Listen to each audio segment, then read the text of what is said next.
Today's episode is different, and intentionally so. Most of the guests you hear on Podcasting for Financial Professionals are financial experts just like you who have a podcast, and we focus on breaking down how they built it, their business, their podcast, their audience, and their attraction strategy. Randy Gage does not fit that mold. Yes, he has a podcast, but we barely mentioned it.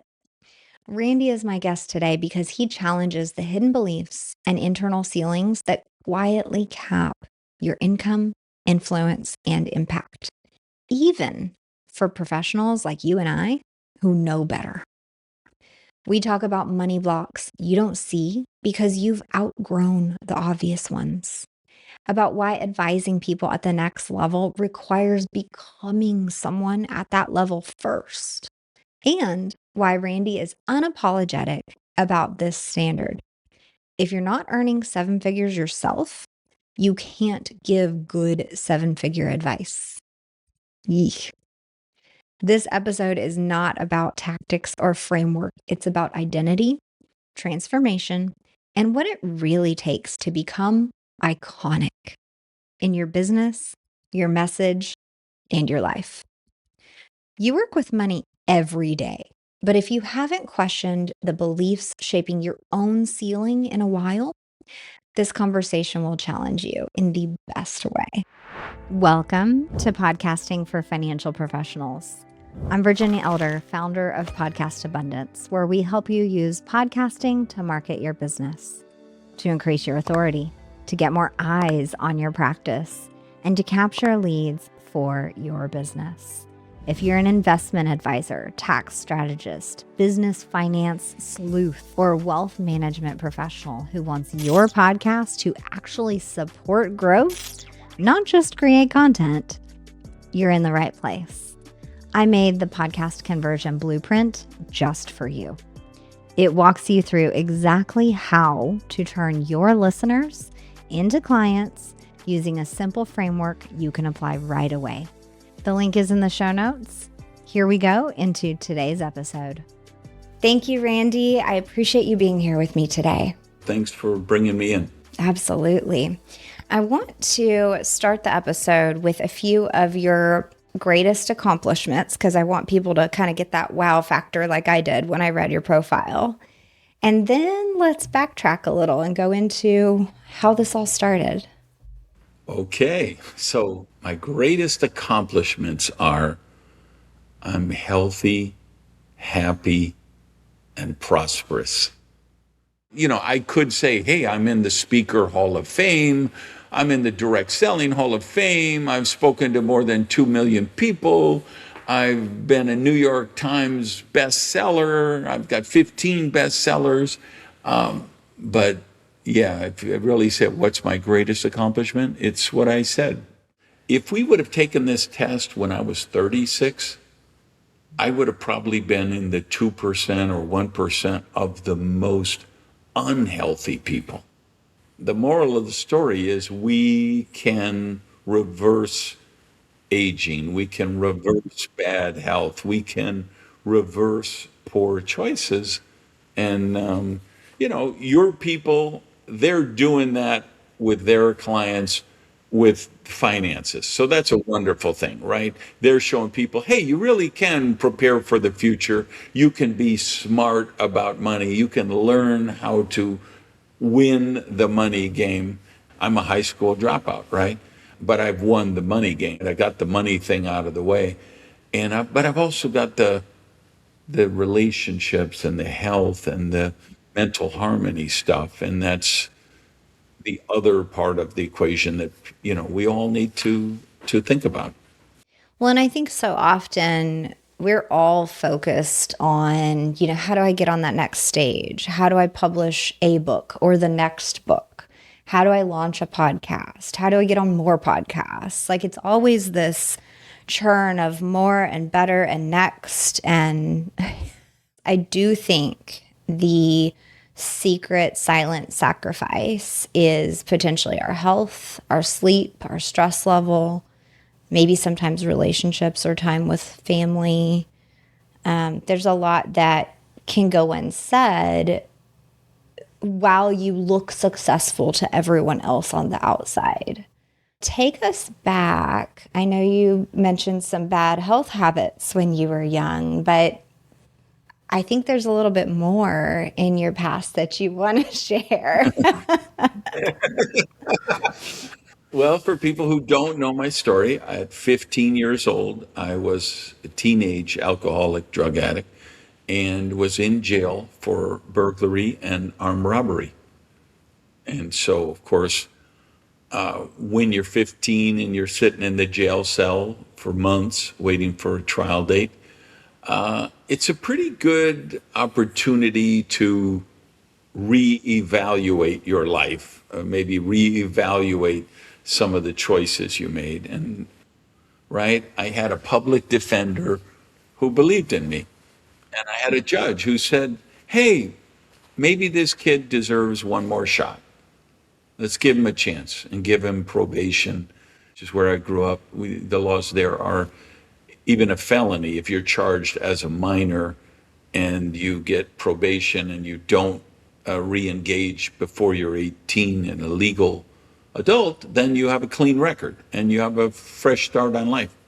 So I got a chance that not all kids get, right? We have kids that they go to prison for stealing a pair of sneakers and their life's destroyed because of the judicial system and the way it's slanted against certain people.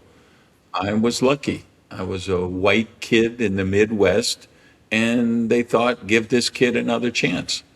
And I took it, but that's only because I had people who believed in me and reached out to me and gave me that opportunity to reinvent myself. And it doesn't sound like you turned around things right away. I mean, you got out, your record's clean, but it still sounds like you had some turmoil in your life, which is to be expected, right? Like change like that does not happen in a year, right? It's going to take nearly a lifetime. So as things progressed, how did you get to the point where then you're speaking on stage, then you're writing all these books, then you have this very visual confirmation of success? Like, I mean, there's a lot that happened in between there. Yeah, it's a journey, and it's not almost your whole life, I think. It's your whole life. If you really want to become the highest possible version of yourself, you make a commitment to transformation because you can strap new habits onto your old self and they're not going to produce the results you're looking for. They're just not. You have to be willing to reinvent yourself. And that was the case for me. I mean, I struggled still. So what I got out of that first chance, that first second chance is probably the way to say it. If we're being really correct, the first 1,000th chance is okay. Armed robbery worked great until it didn't. That's Right. probably not the best way to earn a living because it's got a Yeah, we're terrible not going to do that again. it's got a terrible retirement plan. So Yeah. I need a better strategy. So my strategy then is okay, play by the rules, work hard, play by the rules, do the right thing. And that was a big moment, a big change for me. But what I had to discover was I still had core foundational beliefs that were sabotaging my success. So no matter what I did, it ended up as a toxic, dysfunctional relationship. No matter what I did, it ended up as a health challenge. No matter what I did, it ended up as a business failure. And that kind of culminated when I was 30 years old, had started a pizza place with a partner. And we had bootstrapped it. We didn't really have the kind of money we needed to start a restaurant like that. And so we didn't pay the taxes. And then it ended up having the place seized by the IRS and they auctioned it off for the taxes. And it left me 55 grand in debt, which in those days, I mean, it'd be like 55 million in debt for me today in terms of where I was at consciousness wise, where I was at financially. even inflation, 36 years ago, like it's different. Yeah, big difference, right? So, but I realized I had to come to grips with this programming I had that money was bad, rich people were evil, it was noble to be poor, to be successful in a business, you had to be a terrible parent. If you run a successful company, you have to exploit your companies and pillage the environment. There's so many mind viruses that we get infected with. And so, really, my work for 30 some, almost 40 years now is about the principles of prosperity, with the belief that we don't do that through charity, we don't do that through entitlement. I'm a big proponent of charity, but charity is the bandage that helps us heal the wound, but we've got to fix the wound. And the wound is the poverty consciousness of the people in the world. So if we want to make the world more prosperous, we have to make people more prosperous. So that's the mission I share with all of the people who listen to your show, because that's what they're about. Quick question. Is your podcast actually bringing in clients or just downloads? Those are two very different things. If you want your podcast to generate leads for your business, you need more than great content. You need a conversion strategy, which is exactly why I made the podcast conversion blueprint. With this free download, you learn how to structure your episodes, what to say in your call to action, and how to move listeners into your pipeline for your business. If you want to start growing your business with podcasting, grab the link in the show notes and download the podcast conversion blueprint today. Here's what you will discover if you haven't already. It's easier to sell an $8 million house than it is to sell a $200,000 house. It is easier to sell a $3.5 million Bugatti than it is to sell a $40,000 Toyota. It's easier to sell a $35,000 speech than it is to sell a $5,000 speech. And that's something I call magnitude of scale. The world will treat you how you treat yourself. The world will value you how you value yourself. So if you say, yes, I do coaching one-on-one and it's $25 an hour for a call, you will send a certain message to the world. And if you say, yes, I offer phone coaching and it's $5,000 an hour, you will send quite a different message to the world. So, what does it mean when you say, in general, most of us are programmed to fail? We're programmed with negative mind viruses, like those ones I said. Money is bad, rich people are evil, you got to be a bad parent. So if you don't know that programming, these are mind viruses. They're literally like a virus that you would get in a computer, only it's a mind virus. They're some of the most prevalent programming in the world. And we get them from the data sphere, books, movies, radio, internet, podcasts, blogs, right? We get them from the education system. Oh, Mary, maybe being a doctor isn't really realistic. Have you thought about being a nurse? Right? That's a negative mind virus that you get programmed with. And sad to say, don't anybody throw tomatoes at the screen, but one of the guiltiest parties for this kind of programming is organized religion. Lots of really negative programming. Because I actually took a sabbatical where I spent just 2 years traveling the world, working on me, self-development. And during that time, I studied all of the major organized religions of the world. And I believe the core message of most of those is love. And I think they all have to share that. But I feel like in many cases, the core message got hijacked by the fundamentalists. So they put so much dogma and doctrines, and that's the programming. Hopefully, if you are apologetic enough in this lifetime, then you can get happiness in the afterlife. What's the odds you're going to, and these are all core beliefs we learned before we're 8 years old. So you say, come on, Gage, are you telling me I blew up my marriage at 35 years old because of some belief I adopted when I was 7? Yeah, that's what I'm saying. Or they ask, do you really think I'm self-sabotaging my career at 40 years old because of money and success programming I got as a child? And the answer is 100%. Yes, that's what I believe. Yeah, and I think it's pretty common in the money space to know that the research is out there that we all form our inherent beliefs about money and the way that it works before 7 years old. So that lines up with what you're saying.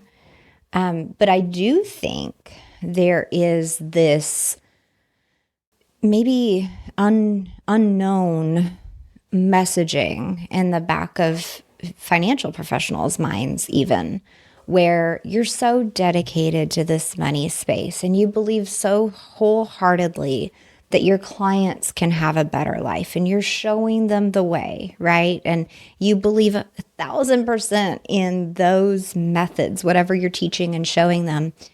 But it's not just a matter of like, do as I say, not as I do, but it's you don't believe that same stuff for yourself. It's almost like, oh, but you can be successful, but I can't. I think that exists for some people. And so that's kind of what I'm almost like reading into through the various stories and mindsets and program to fail and how that works. And so if someone heard one of your examples or heard one of the money beliefs that you said, and there's a million of them out there, right? And they're like, ooh, that kind of twinged a little bit in the back of my mind, but I can't, right? Like I help people with money all the time. That can't be. What would you say to them and how would you encourage them to work through that? All right, buckle up, everybody. Here we go. If you're watching or you're listening, buckle up. I'm about to get up in your grill. Okay, let's go. So, if you're a financial planner, you're a financial advisor, you're a CPA, you're a whatever, and you coach people on financial security, here's what I would tell you as a high school dropout who's become very, very wealthy. I would say to a lot of you listening, you're not qualified to give me financial advice because you make less money than I do. Just like I don't ask for financial advice from broke people, I look for financial advice from professional people. But in my case, I want to look for financial advice for someone who is manifesting those results for themselves. So if you're not making at least $1 million a year, I think you're probably not serving your clients very well. And because you're not serving yourself very well, because you haven't added enough value to yourself. I actually care about you and your results. And I believe that we all need people who will get in our grill a little and challenge us, right? I talk to financial planners and they say, okay, Rand, here's what we're going to do. We're going to figure out what's the age you want to retire. Then we're going to say, how much money do you need to retire? And then how many years are you going to be before you drop dead after you retire? And then we just divide the number by the number of years, and we know how much money you need a year to survive. Great. That's a great little template to follow. But it's irrelevant to an entrepreneur like me because I would never retire. Because I had tried to retire when I was 40. Oh. I said, this is it. I sold my company. I said, I'm going to race cars and play softball and drink out of a coconut. And I did that for 9 months and I was going crazy. Bored. Right? Yeah. So I would also say a lot of financial advisors who are employees really can't provide solid advice to people who are entrepreneurs. Mm-hmm. True. If you're an entrepreneur, you look for a financial planner who's an entrepreneur themselves. I want a Yeah. financial planner who owns their own company, they're entrepreneurial, they're scaling, Yeah. because then when I say, hey, I have an opportunity to buy this company, but I'm going to have to borrow $2 million to do it, they're going to think like an entrepreneur, not like an accountant, right? They're going to think like an entrepreneur, not like an employee. So, for all you financial people listening, I love you. I love what you do, and I'm so glad you do what you do. I'm just going to challenge you to say, are you on the path of transformation to becoming the highest possible version you can be? And then, are you getting the other parts of prosperity? Because I think there's four quadrants to prosperity, and resources, which would include money and material things, would be just one of the quadrants, right? So, like in my high level of my coaching program, I have people, they make $40 million a year. They've got the private jets, they've got the beach home, they've got the ski lodge, they've got all the bling bling, they've got all the cars in the garage, but their kids couldn't pick them out of a police lineup. So what the hell good is that money? What's good having a private, a citation, Gulfstream, if you got no one to fly in it with you? Or I have people that they've got the relationships, they're pretty happy, they've got the money thing out of the way, but they're one cheeseburger away from a stroke or a diabetic coma. And that's not going to help you either. One of those other quadrants is health, wellness, right? So that's the holistic picture we've got to do is for you guys listening, right? What you've got to do for your clients is help them get the money thing out of the way and help them do that in the most bold, daring, imaginative ways to create truly a prosperous life, right? And not think small. And then for yourselves, make sure you're getting the whole picture of prosperity, the health, the happiness, the spiritual harmony, the relationships, and the money thing. Absolutely. If you could help us think through, for someone who's kind of in that spot and who was like wowed by, hey, if I don't make $1 million, I'm not serving my people right. And if that stung, help us, walk forward through that. How do I just get more clients? Or because there's that mindset too. It's like, oh, well, I would be making enough if I had enough clients or if I had enough of this or, well, yeah, if I got paid $35,000 for a speaking opportunity, I'd be doing great, and they've got these little small thoughts is really what it is. How do we get past that? It's limiting beliefs, right? What's the difference between a $35,000 speech and a $5,000 speech? The difference is $30,000. The speech is the same. It's 45 minutes. It's got this catchy theme. It's for the audience, right? But what's the difference? The person who charges $35,000 honed their craft for sure. They think of the audience first. They deliver tangible outcomes, right? They tell the story. They tell the speech that only they could do, right?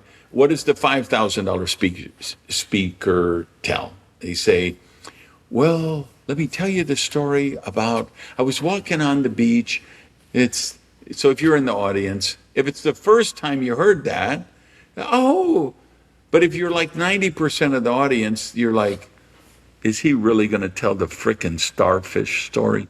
Is he really going to tell the Cubby lighthouse battleship story? Is he going to really tell the story of the Make-A-Wish and when the fireman came in the hospital room with the ladder to the little boy? Because every hack in the world could tell that speech, and they do. The $35,000 speech is a speaker who tells a story that no one else in the world could tell. It's their story. It's their lived experience. But that isn't enough. Great, you took your company public and became a millionaire. Great, you won 5 medals at the Olympics. Great, you scaled Mount Everest. How do we turn that story around into a lesson that the audience can apply?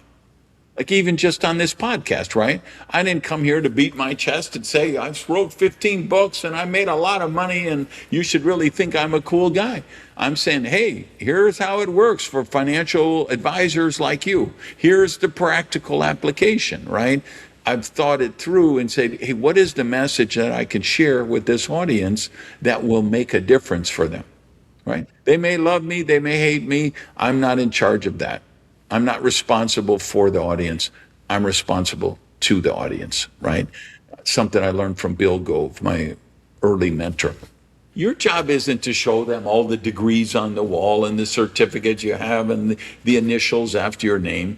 Your job is to find out what do they want to accomplish and how can you help them create a plan to get there.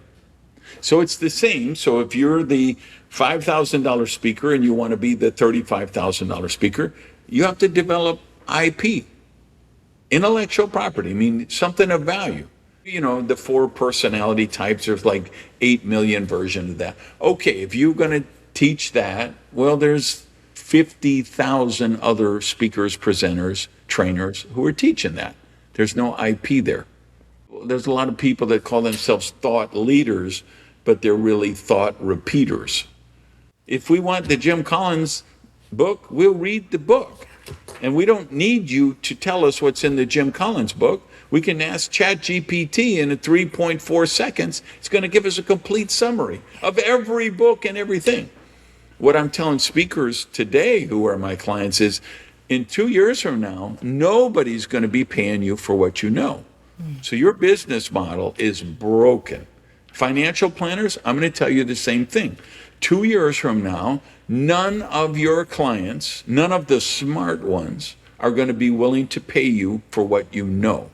Because ChatGPT, Claude, Grok can tell them everything you know, everything every other financial planner knows, and deliver the results in 4 seconds or less. 2 years from now, if you want to be making money, providing value, being iconic, people are going to pay you for what you think. So how do you go from the $5,000 speaker to the $35,000 speaker? How do you go from the financial planner who makes $200,000 a year to the financial planner who makes $25 million a year? Is people pay you for what you think. They ask you to look around the corner and tell them what you think is going to happen next and why they should be doing this particular strategy or that particular strategy. That's how you get there. And that means building a personal brand, means creating IP. It means becoming iconic in your space, building a personal brand, that speaks to the benefits that you give to your clients. What is the seminal book that you can write in your space that's going to show your IP, that's going to make you unique, that's going to make you iconic, and más importante, is going to make you findable by AI? What's the rich snippets that you're going to produce that's going to make you findable by AI? And you went into detail about the, growth of your price on a speech, but that could go into, you mentioned books, that could go into your podcast, like whatever it is, it has to communicate that IP that you're talking about. Because everybody talks about, okay, personal brand. Yeah, but they think personal brand is, I always wear yellow baseball caps. Or my personal brand is my colors are burgundy and gold. So everything. Mm-hmm. My personal brand is I always wear pink tennis shoes. No, That's just dribble. That's about you. your branding has to be about what do you do for your target audience. That's what the brand has to be built on. You probably might think Iran is not a big market for American speakers right now. But you know what? It's a huge market for me. Why is Iran a huge market for me? My book was translated into Farsi, became a huge hit. My next book was translated, so I've got like 5 books that have sold millions of copies in Iran. I was one of the best-selling authors in Iran. So, for instance, in December of last year, I get a call from my agent, and he says, I have an insurance company that wants to book you in December, on December 25th. So 40K on Christmas Day, which I could do from anywhere with a laptop. But I told him, no, I'm not available. Like, Randy, it's 40K. You could do it from your mother's spare bedroom. And no, that's Christmas. So that's the $1 million lesson is you create your fulfilling life, create boundaries of, So this insurance company, there was 2,000 people coming to this conference. They had a convention hall booked, and they moved it to December 18th so they could schedule the whole conference around me as the opening keynote speaker. Now, I don't Well, know if how that you doesn't do make you that feel important. when you have a conference hall that's booked. Like I have annual events where, again, this is what building a brand does for you, right? There's annual events that I speak at every year. And they call me in advance and they say, we're looking at these dates, but we want to make sure you're available before we sign the contract. So I expect that happens all the time, but I've never had them call after they already have a contract with a convention center. So I don't know what they did, but he calls me back like 2 days later. It's like, Randy, you're not going to believe this. They're moving the whole event because you said you could do it the 18th. They said they'll move their event to the 18th. So if you build that brand and you provide that value, that's the difference. Same thing to speakers, right? If you're not making $1 million a year, you're not really making a difference. Because if you're doing speeches for $1,500 or $3,000, you're doing a breakout session. If you're getting 20 grand a speech, 30 grand a speech, whatever a speech, now you're on the main stage. You're the opening keynote. You're the closing keynote. If you're the $3,000 speaker and the budget gets tight, we could bring in that $3,000 speaker and do her breakout session, or we could give tote bags to the attendees. Let me tell you which one is going to win.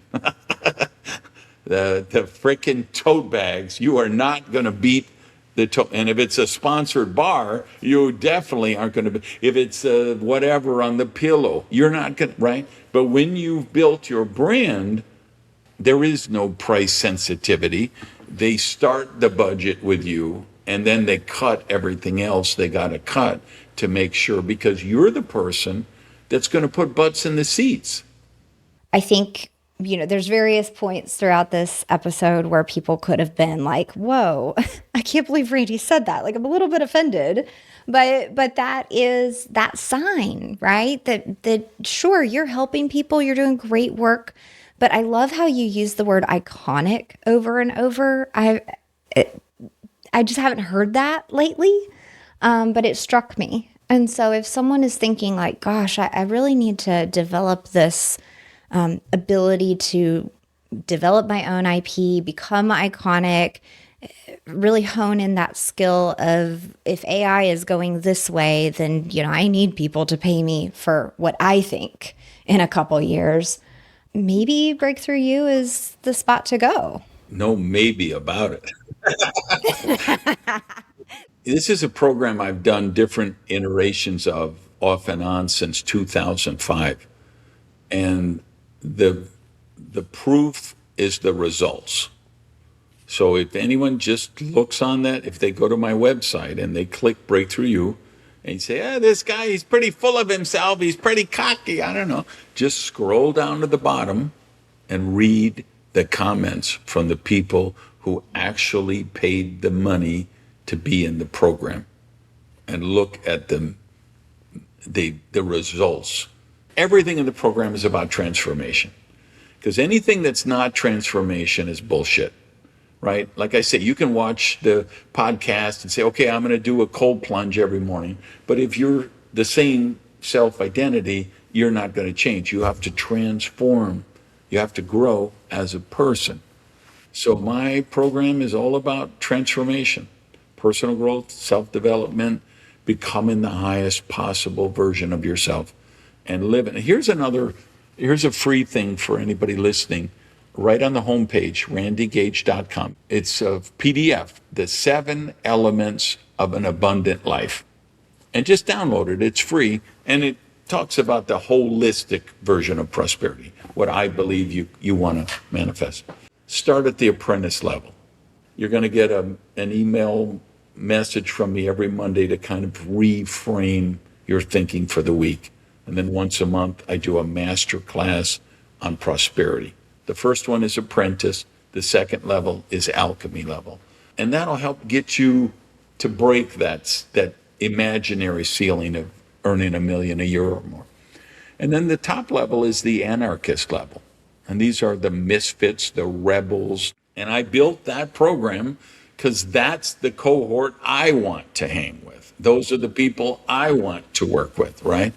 And so for you guys who really have built huge practices, but you want to scale them more, or you really got the money thing out of the way, but the relationships and the health and some of the other parts of the equation aren't working. I've worked with billionaires, and the reason they work with me is because I'm the only one who will tell them when their stupid idea is stupid, right? Because they've surrounded themselves with people who tell them how great they are every day.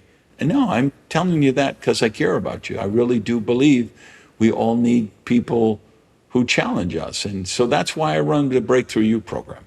I challenge people. If you want a program where somebody will just tell you how cute and clever and smart and sexy you are all day, just open a chat GPT. It'll tell you how great you are all day, every day. It's just will fawn over you, pander to you, patronize you. Or if you need somebody who will coach you to the next breakthrough for you, then Breakthrough You is the home for you. Even in talking with you on video, granted, we're not in person, but you could still very much get a vibe from someone. You strike me as honest, and it may feel abrupt, but it's not malicious. It's this true, I'm a third party. I see what's happening here, and I'm going to tell you what it is honestly. And sometimes we end up hiring coaches that aren't in that mindset or position. It's like you said, it's going to be the chat GPT that's like, oh, this is a great idea. And it just talks you up the whole time. It makes me so mad. I'm like, no, tell me what's wrong with this idea. And we didn't even get to talk about it, but you do have the Power Prosperity podcast. I've got like more than 500 episodes, I think, just exploring different areas of prosperity and personal growth. Some is about money, some are about relationships, some are about health, some are about personal routines, daily routines, how you elevate your prosperity consciousness. So and it's free, just get a subscription on wherever your podcasts are. It's Power Prosperity Podcast. I mentioned I'm taking away this word iconic, but I'm also just really cued in on this prosperity word that you use. Everyone knows I've long been a fan of the word abundance, but just the way that you speak about some things, it's brought up things for me as you've shared it. So I just really appreciate that. And you mentioned your site. Anywhere else you want us to find and follow you? Well, so randygage.com is kind of the Starfleet command, and my podcast is there, my blog is there, the Breakthrough You program is there. But especially for this audience, the book is called Wealth Without Apology. And many of you listening to this podcast will know Bill Backrack. So Bill's been a friend of mine for years. He got into the first chapter. He wrote me and said, "Oh my God, we have to get this book in the hands of, I don't think 8-year-old is too early. I don't think 10-year-old is too early." But he told me, "Randy, when the second the book comes out, I'm going to bring you into my program with my financial planners. They need to require every client of theirs to read this book. Get the book for yourself. I think you find it incredibly valuable for everybody. It's just how to create wealth and not feel guilty about it. How to create wealth and not apologize for it. How to actually win the money game, and how systemic the money game is against you from the financial networks, the credit card companies, the banks, even financial planning companies, right? Many of them. You're a good person and you want to help your clients, and your firm has some policies that are preventing you from helping them in the best way possible, right? So I expose all that kind of stuff in the book and show people how they can take personal responsibility for their true prosperity. So we get your mindset right on how to become wealthy and not feel guilty about it. Thank you so much. I cannot wait to get my hands on this book as well. Thank you so much, Randy. Well, I'm just delighted you brought me on. I love, this is my crusade to make the world more prosperous. And to do that, I'm going to have to deputize a lot of financial advisors, financial planners, CPAs, bookkeepers, people like that to help spread this message. Thanks so much for listening to Podcasting for Financial Professionals.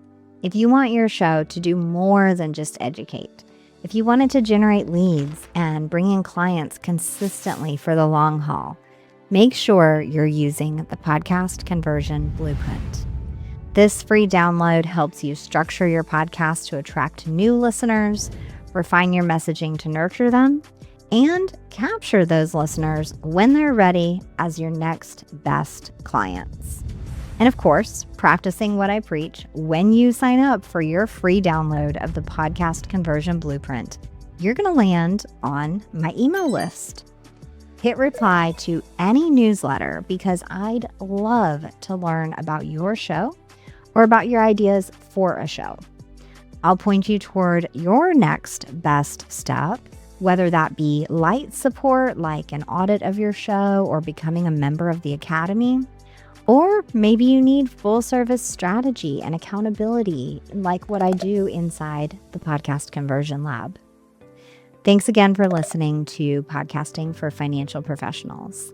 If you enjoyed today's episode, stick around for the next few episodes because each one incrementally helps you improve your podcast.